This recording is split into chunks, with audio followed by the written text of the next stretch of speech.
حضور صلی اللہ علیہ وسلم کا ارشاد گرامی ہے، قد افلح، تحقیق وہ انسان کامیاب ہو گیا، تحقیق یقیناً افلح کامیاب ہو گیا۔ اور یاد رکھیے کہ اللہ کے رسول کی یہاں جو کامیابی ہے، اس کامیابی کے اندر یہ دنیا بھی شامل ہے اور قبر بھی شامل ہے، وقت حساب بھی شامل ہے اور آخرت بھی شامل ہے۔ اسے کامیابی کہتے ہیں کہ وہ اللہ کے عذاب سے بچا لیا جائے، ناراضگی سے بچا لیا جائے۔ اور جو انسان اللہ کے عذاب سے بچ جائے، اللہ کی ناراضگیوں سے بچ جائے، اس کی دنیا بھی اعلیٰ ہے، اس کی موت بھی اعلیٰ ہے، اس کی قبر بھی اعلیٰ ہے، اس کا میدان حشر بھی اعلیٰ ہے اور اس کے آخری قیام گاہ بھی پھر اعلیٰ ہے۔ کون ہیں وہ؟ آگے اللہ کے رسول 3 چیزیں ذکر فرماتے ہیں۔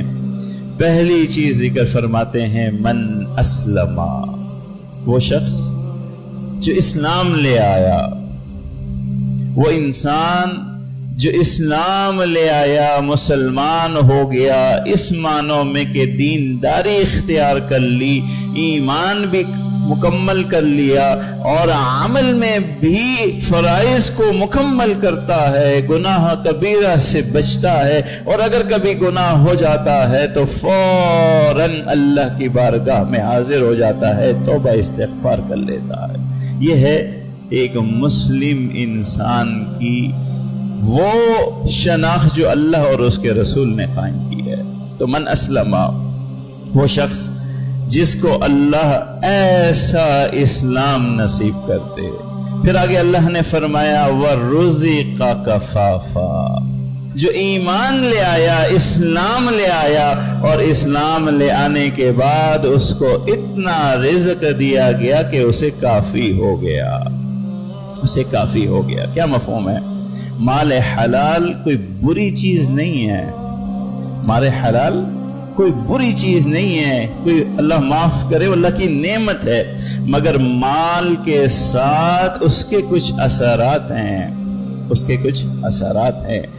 اس اثرات کو یہاں بیان کیا گیا، جیسے کہ ایک بزرگوں کا ایک مقولہ ہے عربی کا کہ جس شخص نے مال اپنی کفایت سے زیادہ حاصل کیا اخذ حتفہ وہو لا یشعر، عجیب الفاظ ہے، اخذ حتفہ، اس نے اپنی ہلاکت کو اٹھا لیا ہے، وہو لا یشعر، اور اسے شعور ہی نہیں ہے کہ اس نے کس چیز کو اٹھایا ہے۔ آپ کو یہ بات سمجھ میں آئے گی اگر اللہ نے آپ کو بتدریج ترقی دی ہے اور آج آپ کے پاس مال وسیع ہے، اس زمانے کو اگر آپ غور کریں گے جب آپ کے پاس اتنی مصروفیات اور اتنا وسیع کاروبار نہیں تھا، اس وقت کی زندگی اور آج کے وقت کی زندگی کو اگر آپ موازنہ کریں گے تو آپ کو اللہ کے رسول کی یہ بات سمجھ میں آنا آسان ہو جائے گی۔ اللہ کے رسول یہ فرمانا چاہتے ہیں، حدیث آپ سے یہ کہنا چاہتی ہے کہ زیادہ مال کے ساتھ دنیا کی مصروفیات بڑھتی ہیں اور آخرت کے لیے وقت گھٹتا ہے۔ جتنا مال بڑھتا چلا جاتا ہے وہ مال اپنے ساتھ مصروفیات لے کے آتا ہے، جتنا مال اور کاروبار بڑھ جاتا ہے انسان کی مصروفیات بڑھتی ہیں اور اس درجے بڑھ جاتی ہیں کہ سب سے پہلے وہ اپنی آخرت سے فارغ ہوتا ہے، پھر اولاد سے فارغ، رشتہ داروں سے فارغ، پھر اسے کچھ بھی نہیں بچتا، اسی مال اور کاروبار کی خدمت میں پورا کا پورا صرف ہو جاتا ہے۔ دیکھنے کو تو یہ بہت اچھی بات ہے، کتنا وسیع کاروبار ہے کہ صاحب بہت مصروف ہیں، مگر ایک اور نگاہ سے دیکھیے کہ صاحب کو اپنی آخرت ہی کی فکر سے غافل کر دیا اس مال نے، تو یہ نقصان ہے، یہ نقصان ہے۔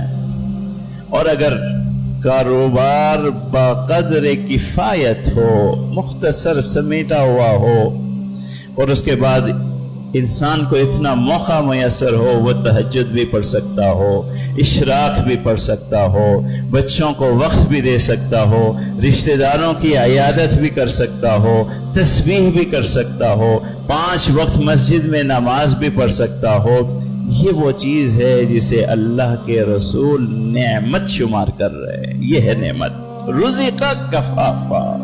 ہم مسجد میں دیکھتے ہیں آگے آگے صفوں میں وہ بھائی ہیں جن کا رزق سمٹا ہوا ہے۔ آخری صفوں میں کون آنے والے ہیں؟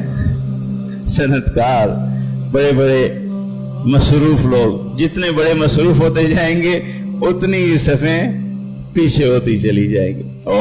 آخر میں باہر والے گراؤنڈ پہ جا کے دیکھیے گا، آپ سب کے جو ماشاءاللہ بزرگ جن دفتروں سے آپ اٹھ کے آئے ہیں، آپ کے جو دفتروں کے مالکان ہیں وہ وہاں جا کے کیا لگائیں گے؟ مصلی لگائیں گے۔ یہ حقیقت ہے، حقیقت ہے۔ یہ علماء کہتے ہیں کہ وَهُوَ آخِذٌ حَتْفَهُ وَهُوَ لَا يُشْعِرُ، کہ وہ اپنی ہلاکت کو لے رہا ہے اور اسے گمان بھی نہیں ہے، وہ سمجھتا یہ ہے کہ میں کامیابی کی منازل طے کر رہا ہوں، اصل میں وہ کامیابی سے دور ہوتا چلا جا رہا ہے، دور ہوتا چلا جا رہا ہے۔ تو قد افلح، کامیاب ہو گیا وہ انسان، من اسلم، جو اسلام لے آیا، کامل ایمان دینداری پہ آ گیا، اور اس کے بعد رزق کفافا، جسے اتنا کاروبار، اتنی روزی مل گئی کہ وہ اس کی ضرورت کو پورا کر دیتی ہے۔ اور پھر اللہ کے رسول نے آگے عجیب جملہ ارشاد فرمایا وَقَنَّعَهُ اللَّهُ بِمَا آتَاهُ۔ یہ عجیب بات ہے کہ جو اللہ نے اس انسان کو دے رکھا ہے، جتنا بھی دیا ہے، اللہ نے اس پر اسے قناعت کرنا بخش دیا ہے، وہ اس پہ راضی ہو گیا ہے، وہ اس پہ راضی اور خوش ہے۔ یہ وصف اللہ نے اگر اسے بخش دی ہے تو وہ کامیابی کی آخری سیڑھی بھی چڑھ گیا ہے۔ اور جس انسان کو اللہ یہ وصف نہ بخشے قناعت کی، کہ جو اللہ نے اسے دیا ہے وہ اس پہ راضی ہو جائے، خوش رہے، تو پھر انسان کے پاس اگر مال کے خزانے اور ڈھیر بھی لگ جائیں وہ کبھی راضی نہیں ہو سکتا، اور چاہیے، اور چاہیے۔ آج ایک ڈیل سائن کی ہے، دوسری چاہیے، تیسری چاہیے، اس کی زندگی پھر کاروبار اور دولت میں ایسی الجھتی ہے، ایسی الجھتی ہے کہ سب و شب و روز اسے خواب اس کے کاروبار کے آتے ہیں، اس کی دعاؤں میں بھی اسی کا کاروبار ہوتا ہے۔ مولوی صاحب میرے لیے دعا کرے، میری ایک ڈیل چل رہی ہے۔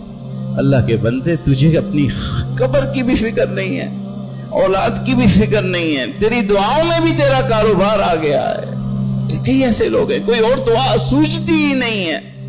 مولوی صاحب میری فلاں جگہ معاملہ چل رہا ہے، اللہ سے دعا کریں جی، مجھے کوئی ایسا وظیفہ بتائیں کہ میرا وہ کاروبار، وہ ڈیل مکمل ہو جائے۔ پھر اللہ کا ذکر بھی کاروبار کے لیے، پھر دعاؤں میں بھی کاروبار، پھر نماز میں بھی کاروبار، پھر کاروبار ہی کاروبار ہی کاروبار۔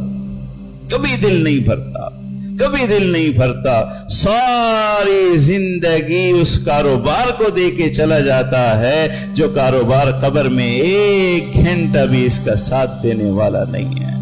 یاد رکھیے، یہ وہ رویہ ہے جو اللہ کے رسول کو پسند نہیں ہے، اللہ کے رسول کو پسند نہیں ہے۔ اللہ کے رسول نے فرمایا الدنیا حلوۃ خضرۃ، اے لوگو دنیا میٹھی ہے، رنگین ہے، سرسبز و شاداب ہے، واللہ مستخلفکم فیہا، اور اللہ نے تمہیں اس دنیا میں بھیجا ہے۔ بھیجا کیوں ہے؟ ناظر کیف تعملون، اللہ نے تمہیں اس لیے بھیجا ہے کہ وہ دیکھنا چاہتا ہے اس دنیا میں رہ کے تمہارا رویہ کیا ہے، تمہارا عمل کیا ہے، تمہارا طرز زندگی کیا ہے۔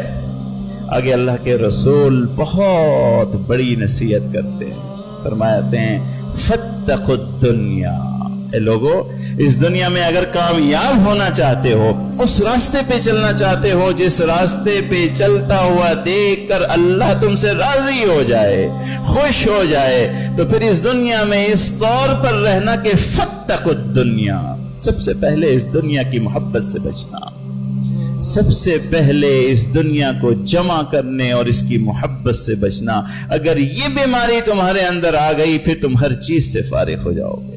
پھر دنیا ہی دنیا ہوگی. پھر تمہاری دعا میں بھی دنیا, تمہارے ذکر اذکار میں بھی دنیا, تمہارے گھر میں بھی دنیا, تمہاری شب و روز میں دنیا ہی دنیا ہوگی. کسی اور کے لیے کوئی وقت نہیں بچے گا. فاتقوا الدنیا, دنیا سے بچ کے چلنا. تو میرے عزیز, میں یہ نہیں کہتا آپ یہ دعا کریں کہ رزق کفافہ آ جائے یا یہ اپنے بڑے بڑے کاروبار چھوڑ دیں, مگر ہم اپنا رویہ تو بدل سکتے ہیں. رویہ تو بدل سکتے ہیں. اپنی زندگی کا مدار تو بدل سکتے ہیں. اپنی زندگی کی پیورٹیز تو ہم بدل سکتے ہیں. ہم کاروبار کو ایک درجہ پیچھے رکھ کے اللہ کی عبادت کو اپنا مقصد زندگی تو بنا سکتے ہیں کہ نہیں؟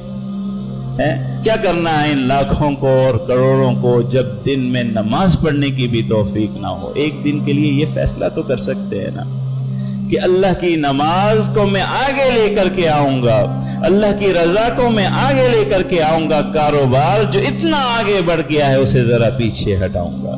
ایک زندگی میں بیٹھ کر ایک دن کے لیے سوچ تو سکتے ہیں کہ اس دنیا کے لیے, اس کاروبار کے لیے کتنا وقت ہے, آخرت کے لیے اور اللہ کی رضا کے لیے کتنا وقت ہے. اللہ تبارک و تعالی سے دعا ہے, اللہ تبارک و تعالی ایسی زندگی عطا کرے جس زندگی کا مقصد اللہ کی رضا کو حاصل کرنا ہو, اللہ کی محبت کو حاصل کرنا ہو اور جمع کرنا ہو. وآخر دعوانا ان الحمد للہ رب العالمین.